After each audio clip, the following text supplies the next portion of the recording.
Hello friends, welcome to our channel trending Pradesh. उम्मीद करते हैं आप सभी फिट एंड फाइन होंगे और आपकी तैयारी भी जोरों शोरों से चल रही होगी। लास्ट मोमेंट है, गियर अप कीजिए। ठीक, आज 4 अप्रैल है और आज से रिलेटेड जितने भी इंपॉर्टेंट करंट अफेयर्स बन सकते हैं Jharkhand exam point of view से, उन सभी को आज की इस वीडियो लेक्चर में हम लोग डिस्कस करने वाले हैं। कल योजनास का पार्ट 1 अपलोड कर दिया गया है और इसी तरह कमिंग डेज में आपका 1-2 दिन में आपका सारा योजना का जितना भी पार्ट है सारा अपलोड कर दिया जाएगा। टोटल 6 पार्ट हम लोग ने योजना को 6 पार्ट में डिवाइड किया है, जिसमें हर पार्ट में आपको 5 योजनाओं के बारे में बताया जाएगा और सारा का सारा योजना जो है आपका 2020-21 का एकदम करेंट होगा। ठीक है, ताकि आपका कोई भी क्वेश्चन अगर इस टॉपिक से आए तो वो छूटना नहीं चाहिए। हम लोग सारे डिटेल में देखेंगे, क्योंकि कभी कभार होता है ना कि एकदम डीप से क्वेश्चन पूछ लिया जाता है जेपीएससी में। आज का जो क्वेश्चन नंबर 4 है ना, वो काफ़ी इंपॉर्टेंट है, क्योंकि वो जीएस पॉइंट ऑफ व्यू से भी इम्पॉर्टेंट है और आपका current affairs point of view से भी इम्पॉर्टेंट है। इन सभी पर हम लोग चर्चा करने वाले हैं। बजट का 2 पार्ट अपलोड कर दिया गया है, तीसरा पार्ट भी जल्द अपलोड कर दिया जाएगा। अब अगर अभी तक आपने इन सभी वीडियो लेक्चर्स को नहीं देखा है तो प्लीज़ इसे पहले देख लें, ताकि आपका कमिंग बेस स्ट्रांग हो जाए। आज के लिए आपका पहला क्वेश्चन है, झारखंड के किस रेडियो स्टेशन के द्वारा योग एस्पिरेशन प्रोग्राम नामक प्रोजेक्ट चलाया जाएगा? तो इसका correct answer option number B, radio खांची के द्वारा इसका संचालन किया जाना है।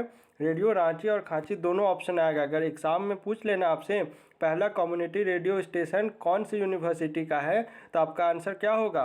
रांची यूनिवर्सिटी। वहीं अगर पूछ ले दूसरा कम्युनिटी स्टेशन लॉन्च करने वाला यूनिवर्सिटी का क्या नाम है, तो आपका क्या आंसर हो जाएगा? CUJ यानी सेंट्रल यूनिवर्सिटी ऑफ झारखंड, जो कि आपका बरामबे में स्थित है। बरामबे में क्या बन रहा है? आपका soap and detergent factory establish की जा रही है।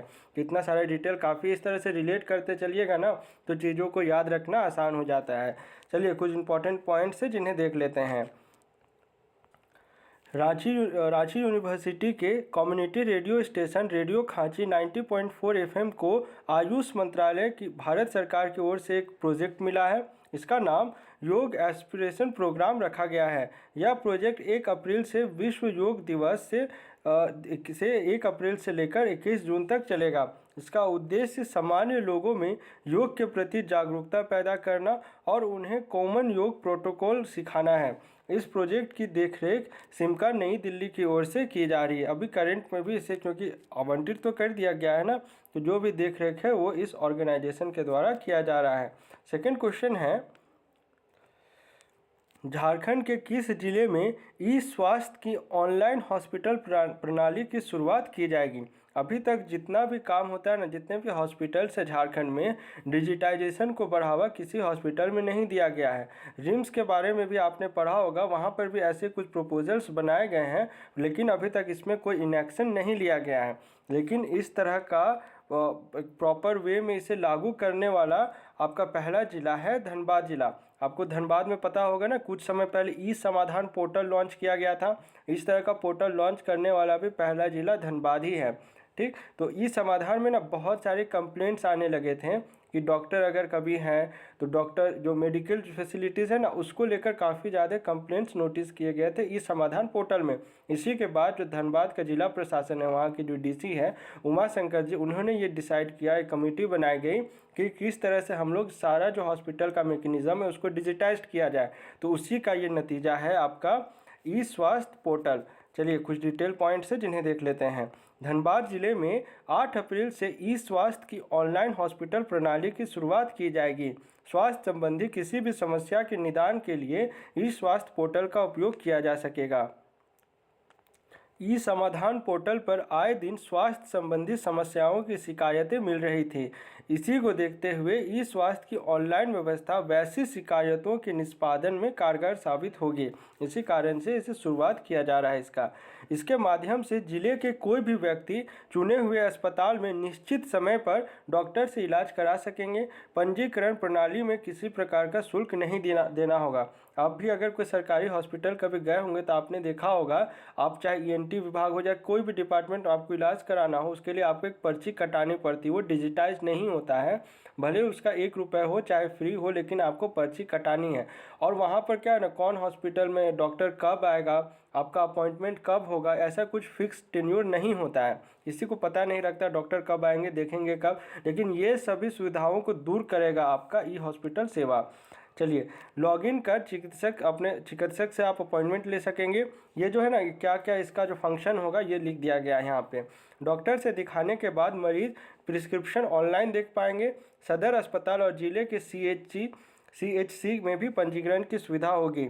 दवाओं की उपलब्धता की जानकारी, अस्पतालों में चिकित्सकों की उपलब्धता की जानकारी, समय सारणी की विस्तृत जानकारी, इलाज से संबंधित सभी जानकारियाँ आदि उपलब्ध होंगी ऑनलाइन। ठीक है, चलिए थर्ड क्वेश्चन है, झारखंड के कितने जिलों में EFIR कराने की सुविधा का शुभारंभ किया जाएगा? तो इसका करेक्ट आंसर हो जाएगा टोटल 22 जिलों में इसकी शुरुआत की जाएगी। देखिए, क्वेश्चंस को ना किस प्रकार से ऑप्शंस को कंफ्यूजिंग बनाया जा सकता है। देखिए, मैंने आपको बार बार बोला है, जब कभी भी आपको किसी योजना पर JTDS का जिक्र हो, झारखंड ट्राइबल डेवलपमेंट सोसाइटी, तो आप आंख बंद करके टिक करिएगा टोटल 14 डिस्ट्रिक्ट, क्योंकि यही 14 जो है आपके सब अर्बन डिस्ट्रिक्ट्स में काउंट होते हैं और इन्हीं को संचालित करता है JTDS। एस्पिरेशनल डिस्ट्रिक्ट या आकांक्षी जिले की बात की जाए तो टोटल 19 और 24 तो टोटल डिस्ट्रिक्ट है ही। तो इस प्रकार से क्वेश्चन ऑप्शंस को ना कंफ्यूजिंग बनाया जा सकता है, बशर्ते इस क्वेश्चन का आपका आंसर है टोटल 22 जिला। हुआ क्या था, EFIR थाना जो है, इसके लिए झारखंड सरकार ने कुछ नियम बनाए और इसे फॉरवर्ड किया गया गृह मंत्रालय को। तो गृह मंत्रालय ने बोला कि नहीं, आप सारे इशूज़ के लिए EFIR का यूज़ नहीं किया कर सकते, कुछ को आपको जो है वहाँ पर मैनुअली जाकर दर्ज कराना पड़ेगा, इंडिविजुअली जाकर थाने में। इसी के बाद इसे वापस लौटाया गया। अब जो है प्रॉपर फॉर्मेट इसके लिए तैयार कर लिया गया है। इस कारण से इस क्वेश्चन को हम लोग डिस्कस कर रहे हैं। झारखंड के 22 जिलों में लोग इंटरनेट के माध्यम से ऑनलाइन केस दर्ज कराने की सुविधा का शुभारंभ किया जाएगा। EFIR में आप देखिए कि कौन कौन सा है जिसे ऑनलाइन दर्ज कराया जा सकता है, कौन कौन सा मामला है। वाहन चोरी, संपत्ति से जुड़े कांड, गुमशुदा बच्चों से संबंधित कांड, घर में चोरी जिसमें अभियुक्त ज्ञात हो और कोई इंजरी नहीं हो के मामले दर्ज किए जा सकते हैं। अब कौन कौन सा दर्ज नहीं किया जा सकता है इसे समझ लीजिए। अन्य परिस्थिति में व्यक्ति पूर्व की तरह थाना जाकर कांड अंकित करना होगा। आम नागरिक जो IT के प्रति जागरूक नहीं है वे थाना जाकर FIR अंकित करा सकते हैं। ये EFIR जो है ना, ये एक विकल्प के रूप में काम करेगा। इसमें कोई बाध्यता नहीं होगी या मैंडेटरी नहीं होगी कि आपको EFIR ही फाइल करना है। अगर पॉसिबल नहीं हो पा रहा है तो आप मैनुअली भी जाकर FIR दर्ज करा सकते हैं। ये इनिशिएटिव्स होता है ना, इसी प्रकार से इनिशिएटिव्स को डिज़ाइन किया जाता है। जब आप प्लानिंग वाला चैप्टर पढ़ेंगे उसमें इस तरह के इनिशिएटिव्स के बारे में जिक्र किया गया है। हाँ, ये जो फोर्थ क्वेश्चन मैं कह रहा था ना, ये काफ़ी इंपॉर्टेंट क्वेश्चन है। ये JPSC में पूछा हुआ क्वेश्चन, लेकिन ये GS में पूछा हुआ, थर्ड JPSC में। क्या क्वेश्चन था मैं आपको पूछूंगा इसमें। किस जिले से अवलोकितेश्वर बोधिसत्व की आदम कद की मूर्ति मिली है?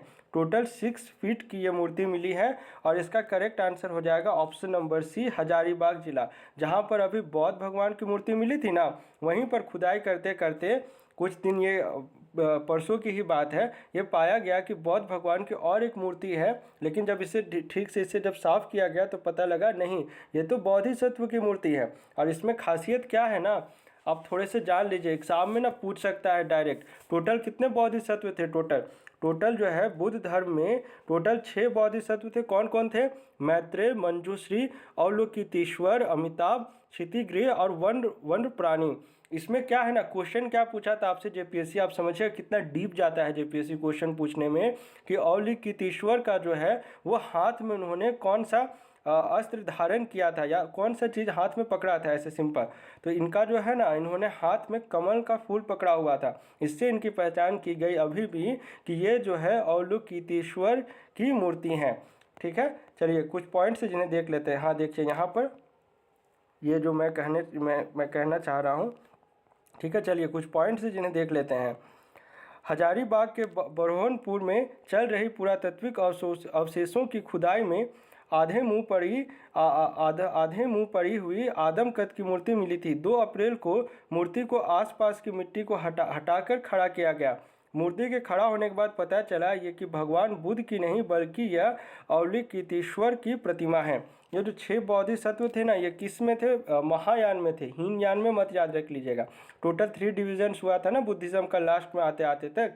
तो इसमें कौन कौन था? हीनयान, महायान और काफ़ी लेटर स्टेज में आता है आपका वज्रयान। लेकिन आप वज्रयान तक आपको याद जरूरत नहीं है, लेकिन पूछ ले तो बेसिक जानकारी रखिएगा।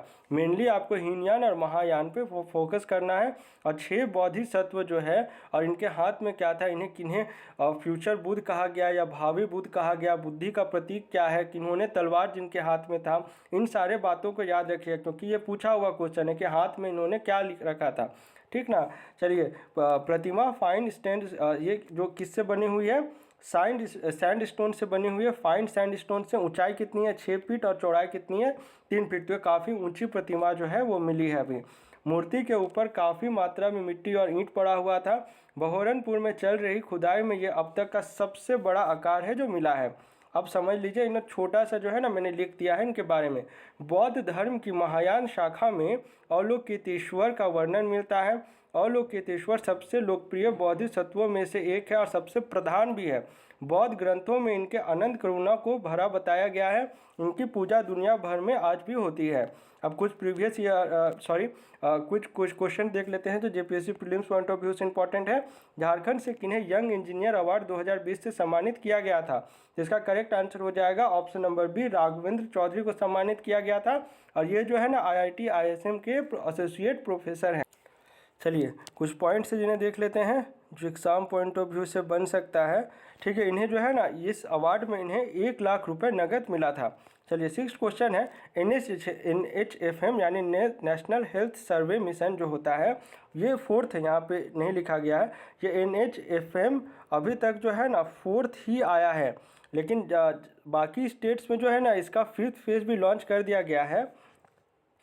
लेकिन जो भी रीज़न रहा हो, झारखंड ने सरकार को या तो डेटा उपलब्ध नहीं कराया हो, या फिर सरकार ने अपलोड नहीं किया हो या अपडेट नहीं किया हो, जो भी कारण हो, लेकिन अदर स्टेट्स का जो है ना ये 5वां फेज़ तक आ गया। लेकिन झारखंड का जो डेटा है वो सिर्फ अभी तक 4th फेज़ का है। तो जो भी एनालिसिस एग्जाम में अगर आपसे पूछता भी है जेपीएससी में NHFM से रिलेटेड, तो आपसे 4th फेज़ तक का ही पूछने जा रहा है। तो इसके अनुसार जो है सबसे ज़्यादा कुपोषण का शिकार हुए बच्चे किस जिले में हैं? तो आपका आंसर हो जाएगा सबसे ज़्यादा जो है पश्चिमी सिंहभूम में कुपोषित बच्चे मिले हैं। कुछ पॉइंट्स जिन्हें देख लीजिए। इसमें तो ऐसे कुछ है नहीं, डेटा याद रखने की जरूरत नहीं, परसेंटेज उतना पूछेगा नहीं। 7th क्वेश्चन है, केंद्र सरकार की स्टार्टअप रैंकिंग के एस्पायरिंग लीडर्स कैटेगरी में झारखंड का कौन सा स्थान है? स्टार्टअप रैंकिंग जारी की गई थी, उसमें पूछा जा रहा है एस्पायरिंग लीडर्स कैटेगरी। देखिए, सारे कैटेगरीज को याद रख पाना मुश्किल होता है, इसलिए जिसमें झारखंड टॉप पर रहा हो ना, उस कैटेगरी को कम से कम याद रखने की कोशिश करिएगा। जिसका करेक्ट आंसर हो जाएगा ऑप्शन नंबर बी, दूसरे स्थान पर रहा है। कुछ पॉइंट्स जिन्हें देख लेते हैं। हाँ, गुजरात नंबर 1st पे रहा है टोटल ओवरऑल स्टार्टअप रैंकिंग्स में। झारखंड इसमें ना काफ़ी पीछे था, तो इस पीछे वाला रैंकिंग्स कभी पूछता नहीं है जनरली एग्जाम में, बट फिर भी पूछ ले तो आपको ये चीज़ पता होनी चाहिए। इसमें टोटल जो है 22 राज्यों और 3 यूटीज़ को शामिल किया गया था।